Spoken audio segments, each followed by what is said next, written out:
In a small village nestled between rolling hills and lush forests, life moved at a gentle pace. The villagers knew each other by name, and their days were filled with the simple pleasures of farming, crafting, and sharing stories by the fireside.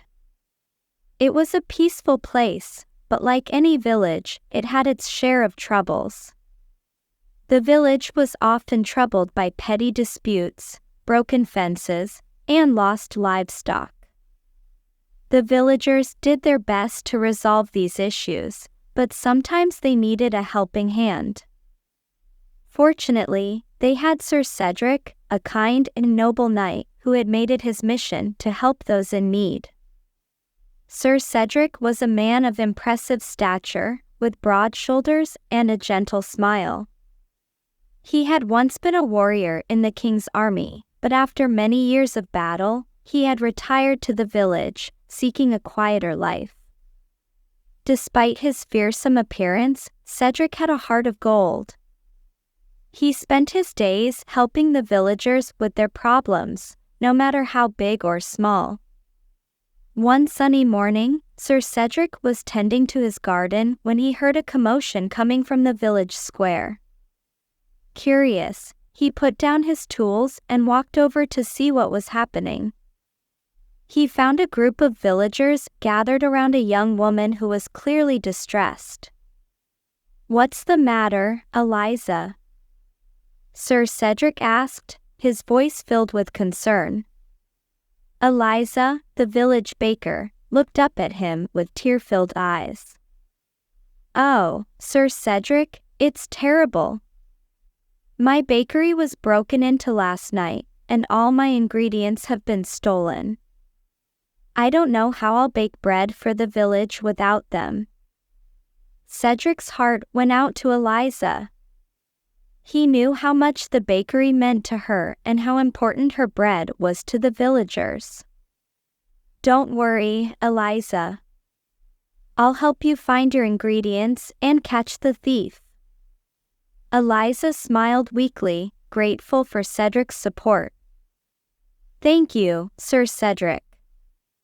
I don't know what I would do without you." Cedric wasted no time. He asked the villagers if anyone had seen anything suspicious the night before. A few of them mentioned seeing a shadowy figure near the bakery, but no one could identify the culprit. Cedric decided to investigate further. He examined the bakery's broken door and found a set of muddy footprints leading away from the building. He followed the footprints through the village and into the forest. The trail was faint, but Cedric's keen eyes and years of experience helped him track it. After a while, he came across a small clearing where he found a makeshift camp. There, huddled by a fire, was a young boy, no older than 12. The boy looked up in fear as Cedric approached. "Please, sir, don't hurt me," he pleaded. Cedric knelt down, his expression softening. "I'm not here to hurt you, lad. I just want to understand why you stole from the bakery." Tears welled up in the boy's eyes as he explained. "My name is Thomas. My parents died last winter, and I've been living on my own ever since. I was so hungry, and I didn't know where else to turn. I'm sorry for what I did." Cedric's heart ached for the boy. He knew the pain of loss and the desperation that came with it. "Thomas, stealing is not the answer, but I understand why you did it. Come with me, and we'll find a better way to help you." Thomas hesitated, but Cedric's kind eyes and gentle demeanor reassured him. He nodded and followed Cedric back to the village. When they arrived, Cedric explained the situation to Eliza and the other villagers. "Thomas was only trying to survive," Cedric said. "He needs our help and understanding, not punishment." Eliza stepped forward, her eyes filled with compassion. Thomas, you can stay with me and help in the bakery. I'll make sure you have enough to eat and a place to sleep. Thomas's eyes widened with gratitude. Thank you, Eliza. I promise I'll work hard and make up for what I did. The villagers welcomed Thomas with open arms, and true to his word, he worked diligently in the bakery. Under Eliza's guidance, he learned the art of baking, and before long, he became an indispensable part of the village community. Sir Cedric watched with pride as Thomas thrived. He knew that kindness and compassion could transform lives, and he was glad to have played a part in Thomas's journey. But his work was far from over. The village always had new challenges, and Cedric was always ready to lend a helping hand. One autumn afternoon, as Cedric was repairing a broken fence on the edge of the village, he heard a cry for help. He looked up to see a young girl running towards him, her face pale with fear. "Sir Cedric, come quickly," she shouted. "There's a wild boar in the village. It's attacking the livestock." Cedric's heart raced as he grabbed his spear and followed the girl back to the village. When they arrived, he saw a large, angry boar charging through the village square, scattering chickens and terrifying the villagers. Cedric knew he had to act quickly to protect them. He approached the boar cautiously, his spear at the ready. The boar turned to face him, its eyes filled with rage. With a swift and precise movement, Cedric struck the boar, wounding it just enough to drive it away from the village. The boar fled into the forest, leaving the villagers shaken but unharmed. The villagers cheered and gathered around Cedric, expressing their gratitude. "Thank you, Sir Cedric. You've saved us once again." Cedric smiled, feeling a deep sense of satisfaction. "It's my duty to protect this village. But remember, it's your bravery and unity that make us strong." As the villagers returned to their daily activities, Cedric noticed a young woman standing at the edge of the crowd, watching him with a shy smile. She had long, auburn hair and bright green eyes that sparkled with admiration. Cedric approached her, curious. "Hello there. I don't believe we've met. I'm Sir Cedric." The woman blushed and looked down. "I'm Isabella. I recently moved to the village to help my aunt with her herb shop. I've heard so much about you, Sir Cedric. It's an honor to finally meet you." Cedric smiled warmly. "The honor is mine, Isabella. Welcome to our village. If you ever need anything, don't hesitate to ask." Over the next few weeks, Cedric found himself drawn to Isabella. They often crossed paths in the village, and each encounter left him feeling a little brighter. Isabella was kind-hearted and intelligent, with a gentle strength that impressed Cedric. He enjoyed their conversations and looked forward to seeing her every day. One evening, as the sun set over the village, Cedric found himself at the herb shop, seeking Isabella's help with a sprained wrist. Isabella carefully wrapped his wrist with a soothing herbal poultice, her touch gentle and reassuring. "Thank you, Isabella," Cedric said, his eyes meeting hers. "Your skill with herbs is remarkable." Isabella smiled, her cheeks flushing. "I'm glad I could help, Sir Cedric. It's the least I can do after all you've done for this village." Cedric hesitated for a moment, then took a deep breath. "Isabella, would you like to join me for a walk?" The evening is beautiful, and I'd love to get to know you better. Isabella's eyes brightened, and she nodded.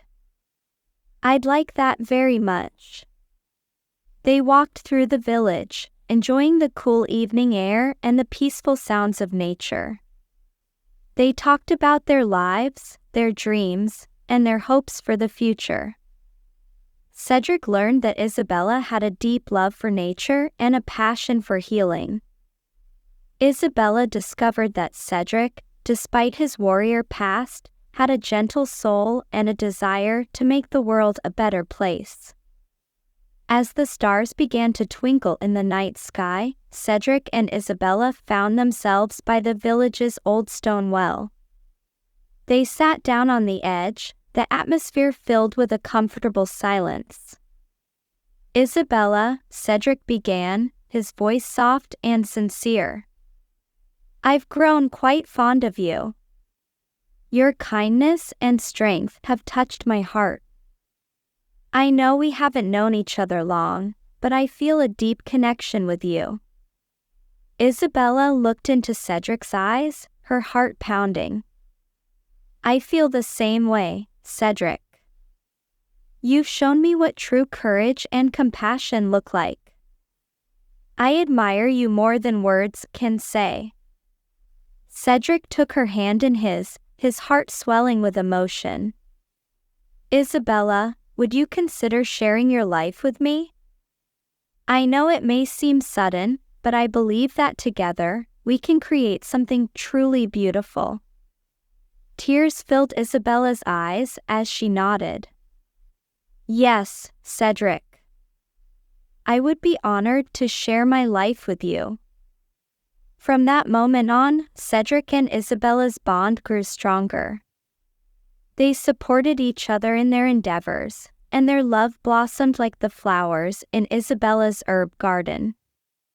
The villagers rejoiced at their union, knowing that they had found a true partnership built on mutual respect and admiration. Together, Cedric and Isabella continued to serve the village, their combined efforts bringing even greater harmony and prosperity. Cedric's strength and bravery were complemented by Isabella's wisdom and compassion, and the villagers looked up to them as role models and leaders. One spring morning, as the village celebrated the annual harvest festival, Cedric and Isabella stood side by side, their hearts full of pride and gratitude. The villagers had come together to create a bountiful feast, and the air was filled with laughter and music. As they watched the children play and the adults share stories, Cedric turned to Isabella with a smile. We've built something truly special here, Isabella. This village is our home, and these people are our family. Isabella nodded, her eyes shining with happiness. Yes, Cedric. And it's all because of your kindness and courage. You've inspired us all to be better, to care for one another, and to work together. Cedric took her hand, feeling a deep sense of fulfillment. And you've shown us the power of healing and compassion. Together, we've made a difference. As the sun set over the village, casting a golden glow over the fields and homes, Cedric and Isabella knew that their journey was far from over. They had many more adventures to share, challenges to face, and lives to touch. But they also knew that, as long as they were together, they could overcome anything. The village thrived under their care, becoming a beacon of hope and harmony. Cedric and Isabella's love story was woven into the fabric of the village, a testament to the power of kindness, courage, and compassion. And as the years passed, their legacy lived on, inspiring future generations to carry on their values and continue their work. In the heart of the village, near the old stone well where Cedric and Isabella had first declared their love, a beautiful garden bloomed. It was a place of tranquility and reflection, where villagers could come to find peace and inspiration. At the center of the garden stood a statue of Sir Cedric and Lady Isabella, a tribute to their enduring love and the difference they had made. And so, the story of the kind knight and his compassionate lady became a cherished legend in the village, a reminder that true heroism lies not in grand gestures, but in the small acts of kindness and love that transform lives and build strong, united communities.